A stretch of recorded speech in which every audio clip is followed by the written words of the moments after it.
Chapter 15, the Kundalini. We have come to a very thorny point. I would like to refer to the question of the Kundalini, the igneous serpent of our magical powers, mentioned in so many texts of Oriental wisdom. Without a doubt, the Kundalini has been well documented, and it is something well worth investigating. In texts of medieval alchemy, the Kundalini is the astral signature of the sacred sperm, Stella Maris, Virgin of the Sea, who wisely guides those who labor in the great work. Among the Aztecs, she was known as Tonantzin, among the Greeks as chaste Diana. In Egypt, she was Isis, the Divine Mother, whose veil no mortal has lifted.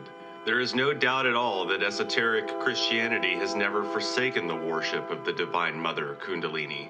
Obviously, she is Mara, or better said, Ram-io, Mary. What Orthodox religions did not specify, at least with regard to the esoteric or public circle, is the aspect of Isis in her individual human form. Clearly, it was taught only in secret to the initiates that this Divine Mother exists individually within each human being. It cannot be emphasized enough that Mother God, Rhea, Sybil, Adonia, or whatever we wish to call her, is a variant of our own individual being in the here and now. Stated explicitly, each of us has our own particular, individual Divine Mother. There are as many mothers in heaven as there are beings who live on the face of the earth. The Kundalini, an aspect of Brahma, is the mysterious energy that makes the world exist. In her psychological aspect manifested in the hidden anatomy of human beings, the Kundalini is found coiled up 3.5 times within a certain magnetic center situated in the coccygeal bone. There, resting numbly like any other snake, lies the Divine Princess. In the center of that chakra or abode, there is a female triangle or yoni wherein a male lingam is established. In this atomic or magical lingam, which represents the creative sexual power of Brahma, the sublime serpent Kundalini is coiled up. The igneous queen in her serpent form awakens with the secretum secretorum of a certain alchemical craft that I have clearly taught in my book entitled The Mystery of the Golden Blossom. Unquestionably, when this divine force awakens, it ascends victoriously up through the spinal medullary canal to develop powers of deification. The sacred serpent, in its transcendental, divine, subliminal aspect, transcends the merely physiological and anatomical. In its ethnic state, it is, as I have already said, our own being, though derived. It is not my purpose in this treatise to teach the techniques with which to awaken the sacred serpent.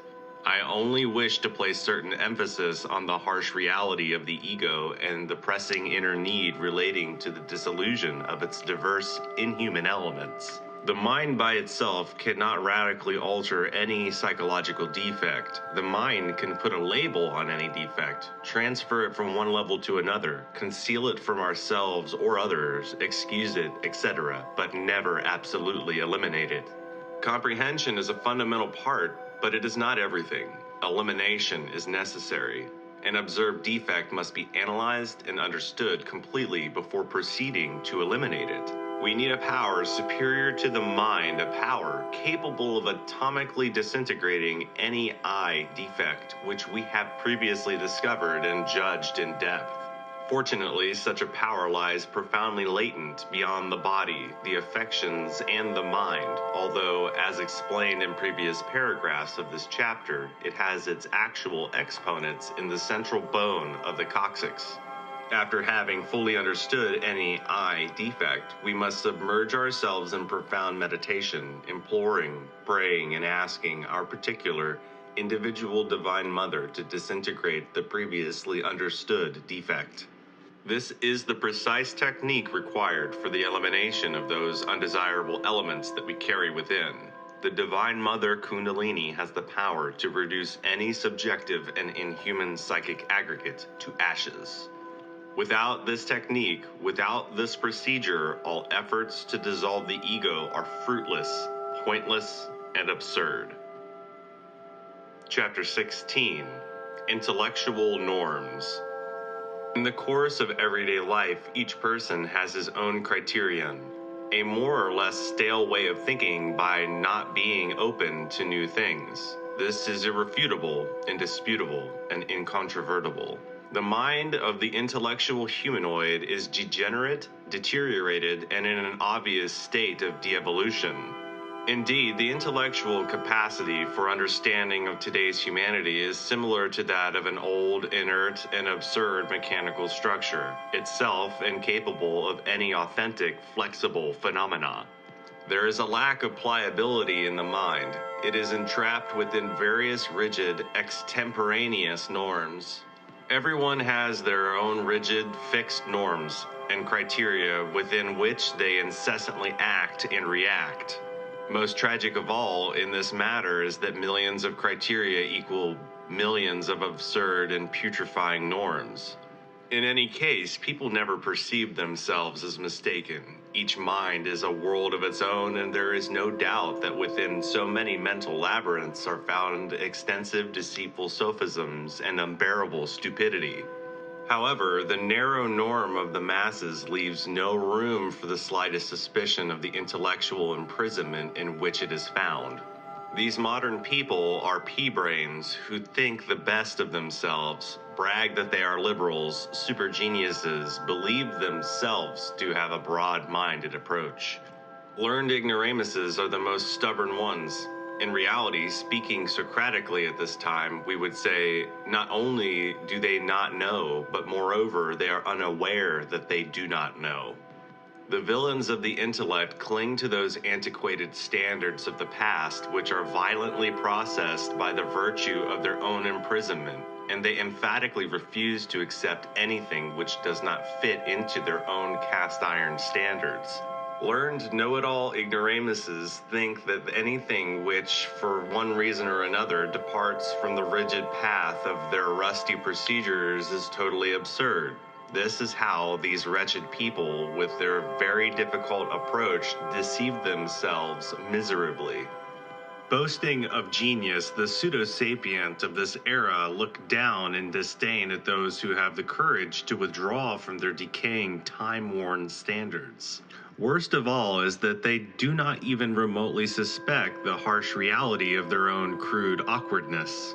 The intellectual wretchedness of those rancid minds is such that they even have the arrogance to demand demonstrations of that which is real, of that which is not of the mind.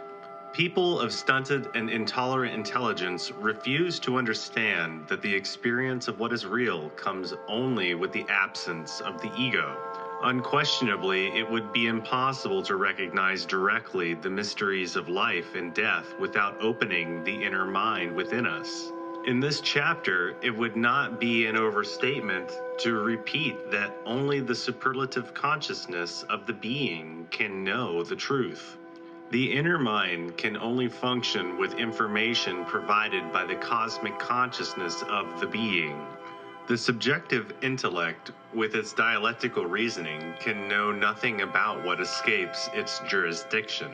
We already know that the concepts contained within dialectical reasoning are produced with information provided by the senses of external perception. Those found to be imprisoned within their intellectual procedures and set standards will always offer resistance to these revolutionary ideas.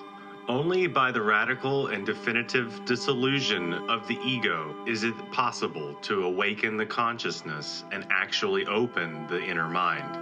Nevertheless, as these revolutionary statements do not fit into the confines of formal logic or within dialectical logic, the subjective reactions of de-evolutionary minds raise violent resistance.